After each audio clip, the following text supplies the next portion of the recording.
Good evening, gamers. So today we're going to play again a game called STARRY FLOWERs. So today we're going to continue now.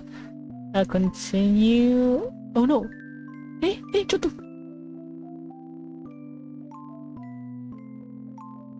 No! Oh, saves. Yes. Yep, load. Yes. Yes. Okay. Oh, I just got scared per minute there. Okay, so we're going to continue now, and Periwinkle just goes to the atelier suite to meet Pastel, yeah. And last time we just did Unsinkable again, round 2, and yeah, we're going to continue now. Anyways, let's go, gamers. Okay, upon reaching the atelier suites, though, I would hesitate, would it be rude to barge in while he's working? I just know I wouldn't be able to resist teasing him. I should not become a nuisance. I shall make my presence known from here. Periwinkle boldly approaches the bench directly in front of the candy shop at the atelier suite and sits down, all while wearing Pastel's forgotten jacket. And now we wait. A few minutes pass. You can see Pastel through the shop window. He's currently preoccupied with the customer. Luckily, I brought lunch, a simple peanut butter and jelly sandwich.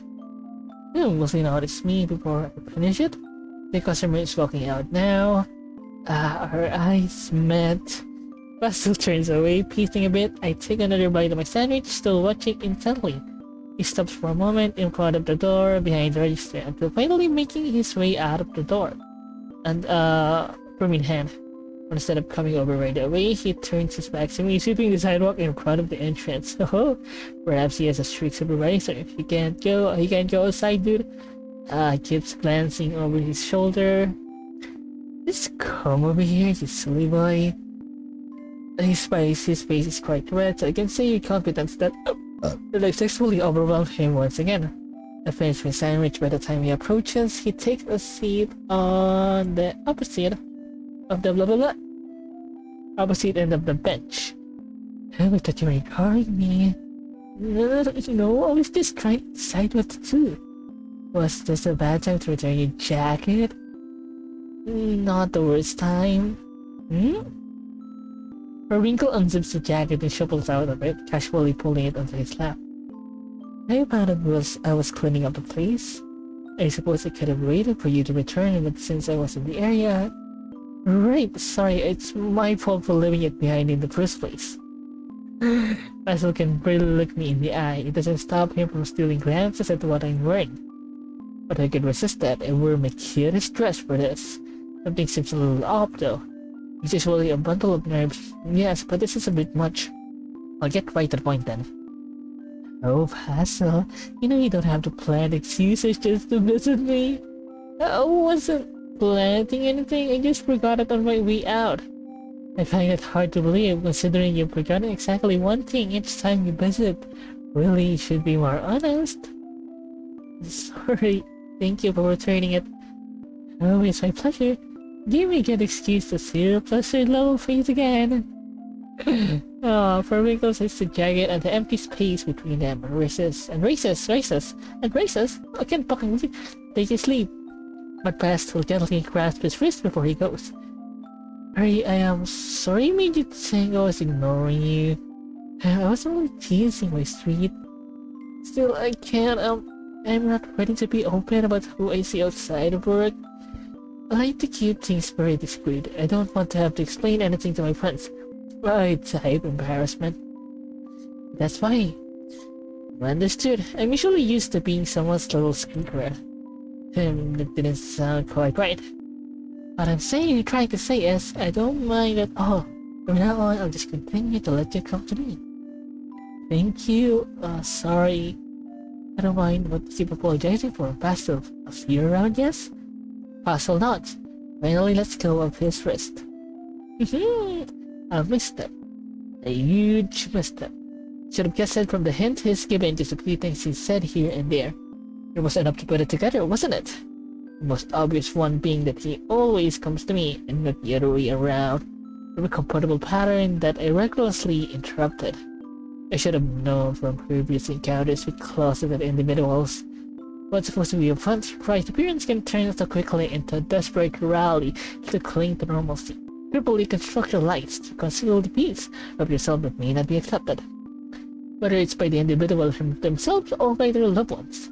Certainly an enviable position to find myself in. Pascal and I had been seeing a lot of each other during just this past month. Was this the inevitable breaking point then? It can only become more complicated from here. But it was going so perfectly for so long. Perhaps I'm being overdramatic. I haven't grown tired of him at all, which is precisely the problem. Unwilling to return home so soon, I walk in the direction of the apothecary. Astragalus will be able to knock some sense in me. She always does. Okay, now we're back here. Astragalus, are you busy? I know that wine is shut into dramatic bitch mode. Take pity on me, I'm having a bad day. Alright, you baby, tell me what happened. Things are slow today anyhow. Astragalus listened patiently as I explained the events of the day. I've learned to come straight to her whenever I find myself unable to make a decision. Although she often quits things far too bluntly, I do always end up feeling more grounded after her consolation.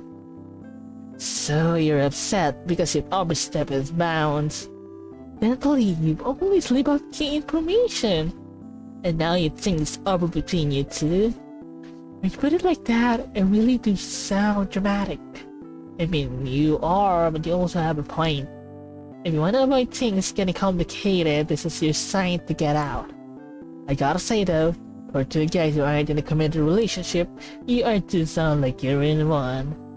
It's really casual. I've still been seeing a few hours in the midst of this. But all we talk about is pastel every time we come here. I know. I just wish I hadn't gotten to return the jacket. It was supposed to be fun, but now... Yeah, honestly, I think it's being unfair. It shows up to your place whenever she wants, right? Yes, but I don't have anything else going on. He has a respectable job and all.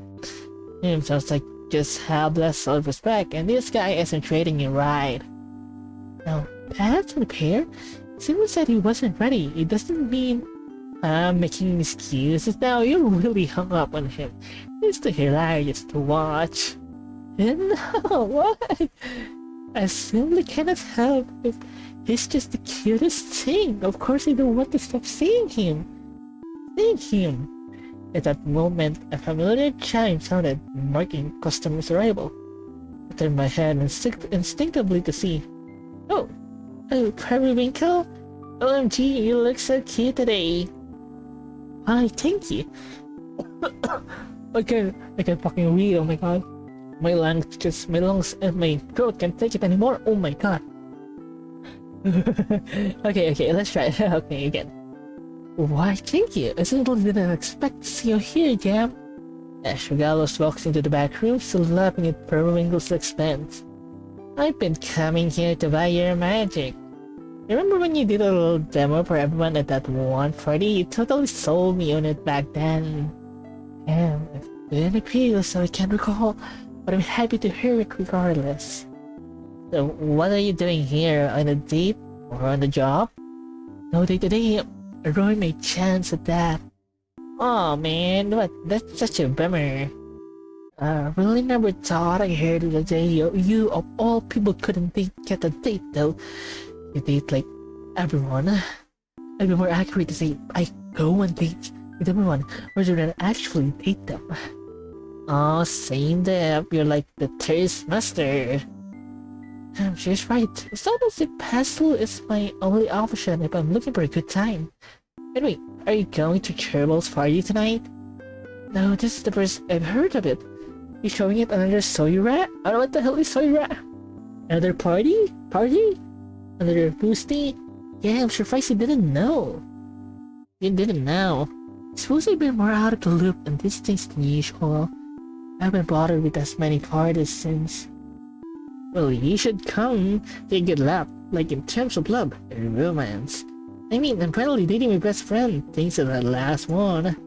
Marzipan, wasn't it? We weren't together before that?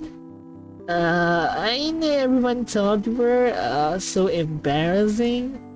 I guess what matters is we could finally be totally honest with each other though. I'm really happy. Well, congratulations, you deserve that happiness. Yeah, so like if you ever need relationship advice, I'm your gal. I better get to it since you don't actually date anyone. Her wrinkle hears as the gal is snorting with laughter in the back room.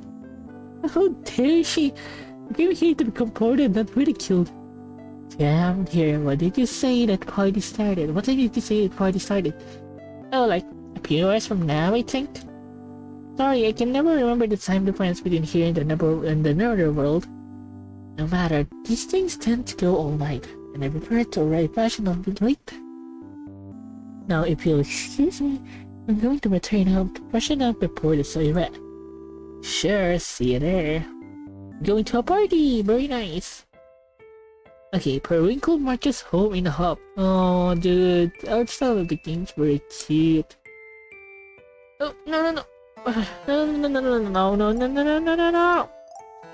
Asher Gallus thinks I'm lacking in self-respect. Okay, I'll show her. The very next time, I'm going to find someone to spoil me tonight. Netherworld parties happen to be the perfect venue. Always filled with cute faces I haven't yet encountered. Plenty of incubi as well, believed to please their partners. It's been a while since I've slept with a demon. I'm looking forward to this now. Oh my god, is this a demon contract again? At least we can change the accessories now this time. Bunny headband? Okay, so we could use the demon harness again, but we already used those ago. So let's use the flower crown this time. Okay, let's try the flower crown and a lovely heart. I don't know. Maybe? Yeah, there's the let's go with the pretty sparkles. Okay, I'm good with that. I'm good with that. So a few hours later.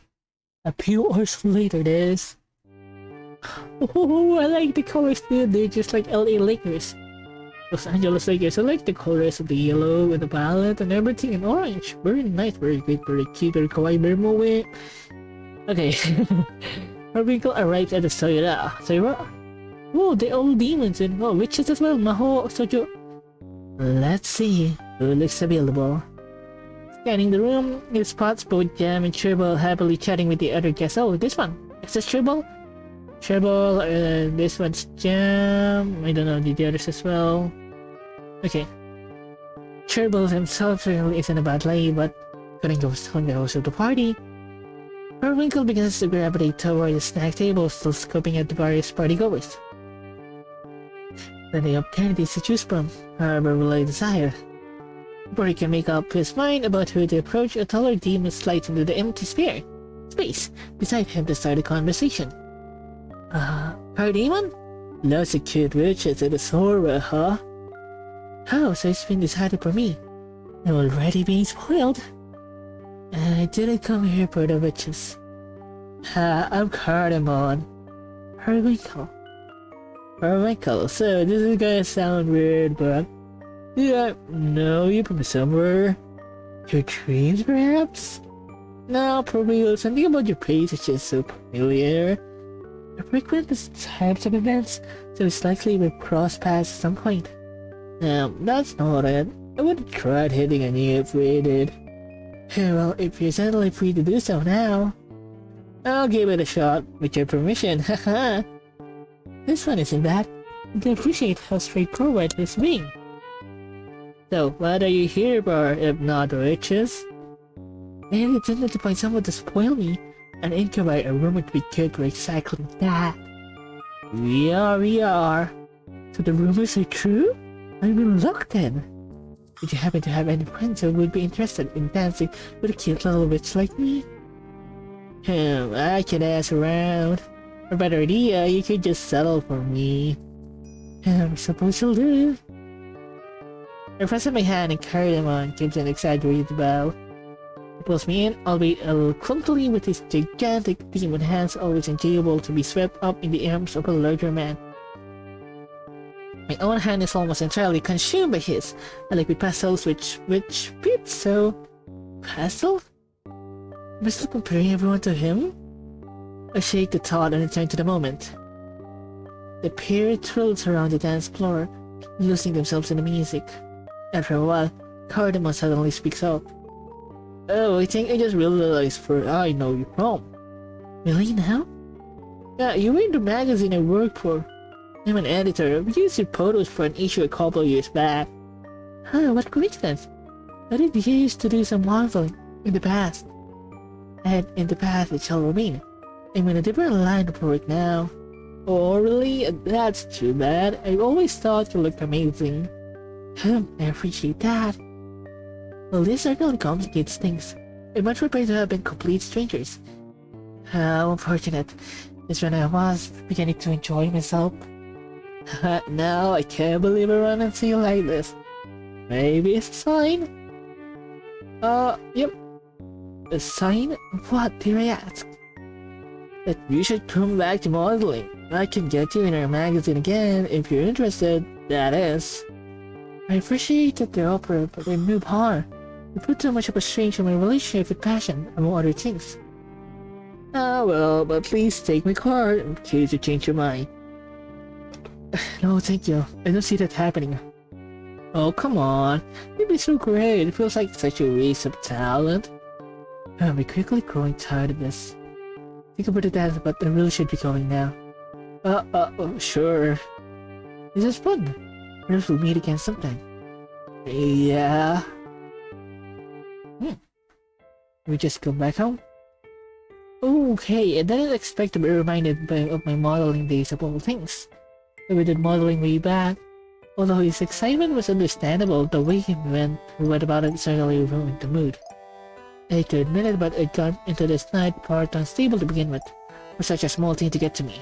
I'm not even here on my own terms, am I? It was all to prove a point. That's certainly not in the spirit of a friendly Soira. It's best I just return home and...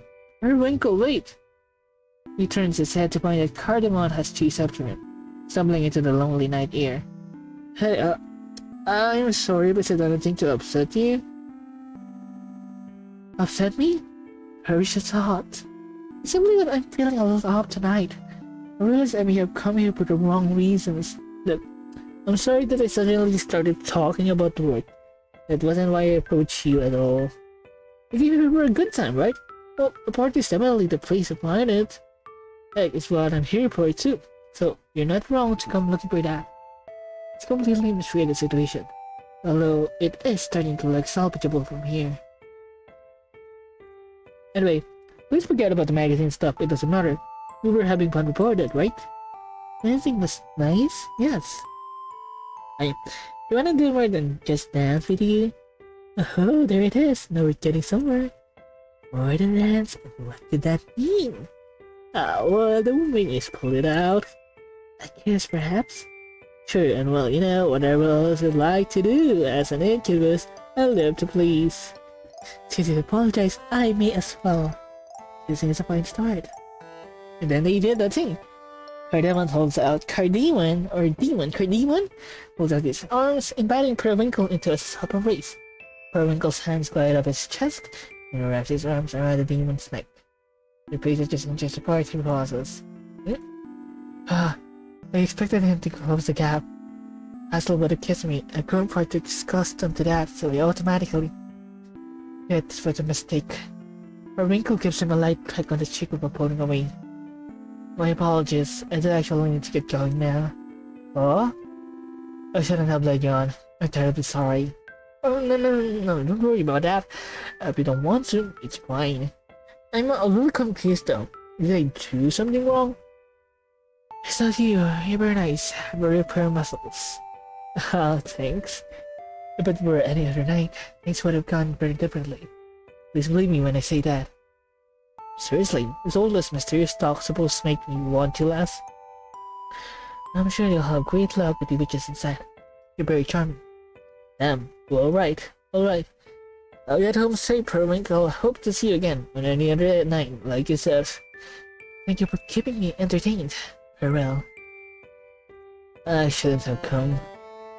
What exactly have I proven here tonight? That I'm willing to pursue the first pink-haired boy I came across out of sheer desperation? I wanted Astragalus to be wrong for once, to admit that I'm hung up on something is just... I don't feel like myself at all. Okay. If we're not in the mood, perhaps. Periwinkle arrives home lazily slipping out of his shoes and dress. He tosses his hat somewhere and collapses under the couch. I feel even more miserable than before. Periwinkle finds himself staring at the front door, half expecting to hear a familiar knock. Ho, who may that be? The state pastor will find me in him in if he were to show up tonight. I should get in bed. But it doesn't. Instead, he buries his face in the cushions and falls asleep. Oh, it didn't happen. Chapter 4. Peach Burosu, sir. Periwinkle pulls awake to the sound of a knock on his door. What time is it? He rises from the couch and lightly treads over the check. What visiting him so early in the morning? At first I thought my eyes were playing tricks on me. It took several moments to register the bag that passed still was on my doorstep. The knocking comes again, snapping me out of my stupor. One moment, please. Periwinkle gathers up the clothes and leapt on the floor and stumps them out of sight. Next, he scrambles into the bathroom to check his makeup. Passable, considering the circumstances. Wrapping a blanket around his shoulders in an attempt to look half decent, he finally opens the door. Makeup. Hi, I took the day off, so Sorry, did I wake you up? Yes. I had a late night now. Come in. I'm ready in just a moment. Basil is here. But why is he here? A day off? Not that he has a day off, but that he chooses to take it and then came here? I'll just put that aside for now. I need to get dressed. Periwinkle scurries back to his bedroom to change.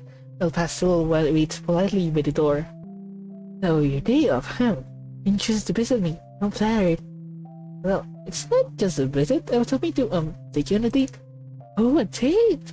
Usually we reserve those for dinner time, haven't we?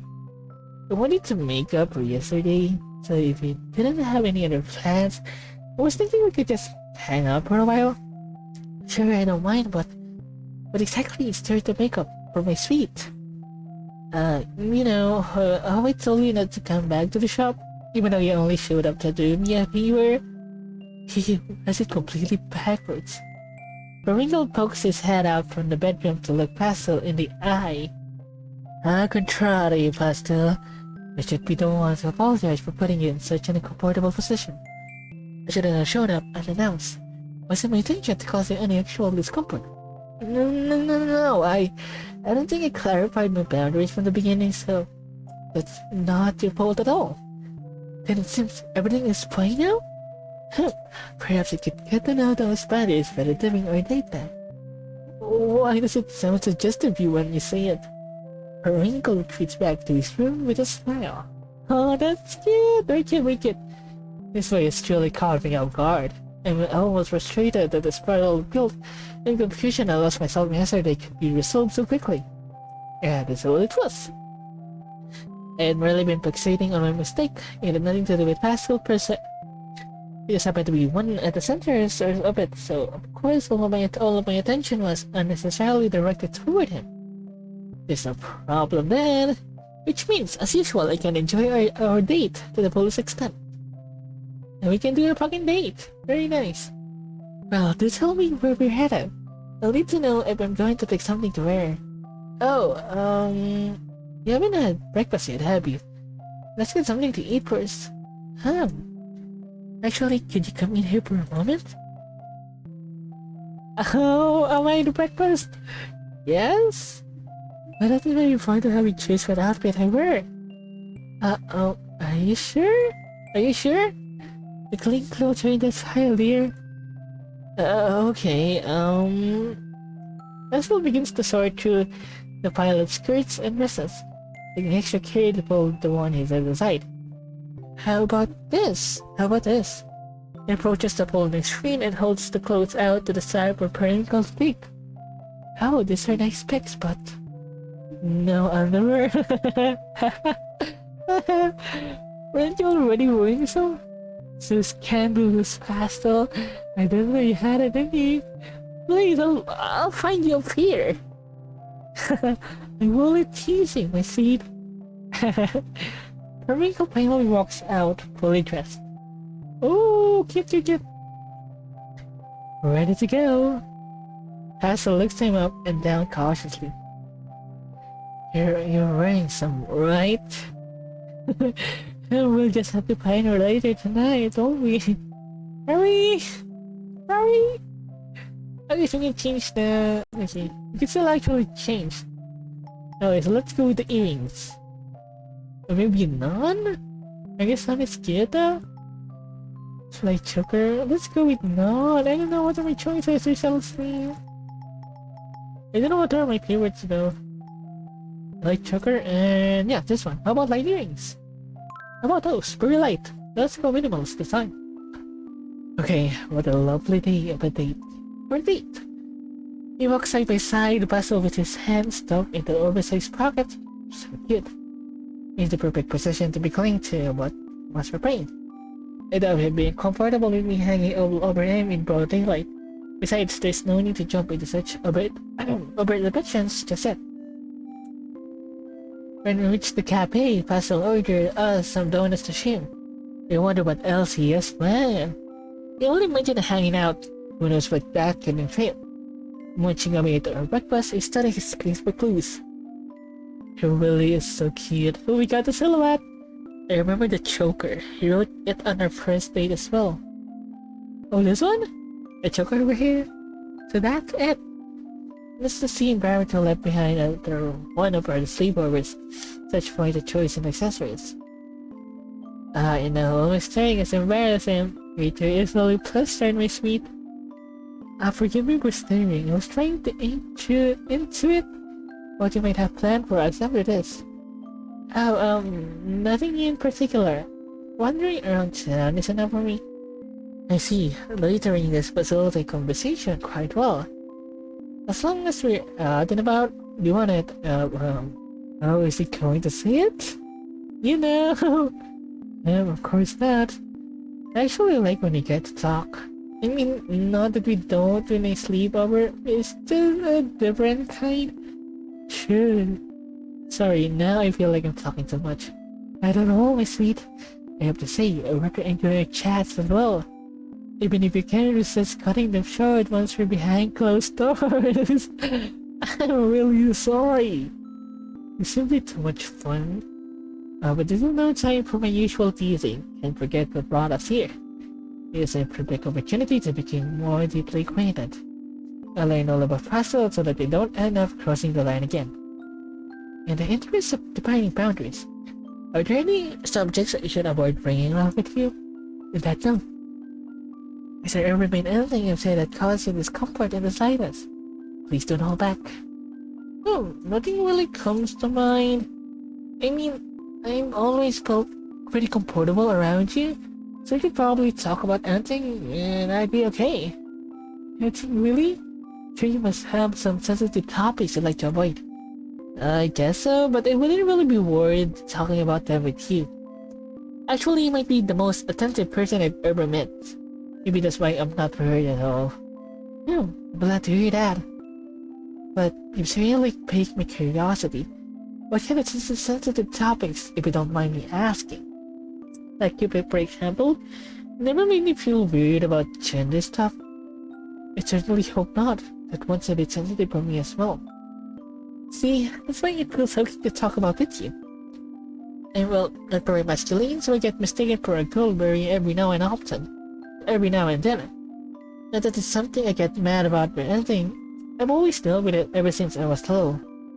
So I think it bothers me in particular since, well, you know, I'm into sex. Right. I want to be recognized as a boy, but I like wearing feminine clothes too. That's...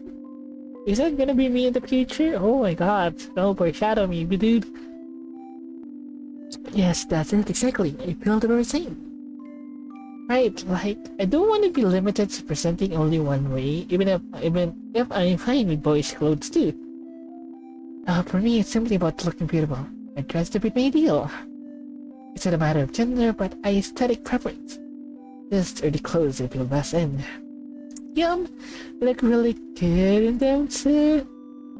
Why, thank you, and I must say, your sense of style never failed to impress. I'm glad you like it. Okay. Okay. Very nice this time, so I'm gonna go end this one. The game was pretty cute. Okay, we're going to continue. Periwinkle Vessel's date next episode. Very nice, very cute, very kawaii, very moe. But yeah, I'm gonna go end this one. The gamers, yeah, they're all cute. They're the happy. I like some cherry cake as well. I'm craving for cake right now. But yeah, I'm gonna go end this one. The gamers, like, subscribe, all of those shits, comment, notification will thank you guys for watching, and see you guys next time. Jenny.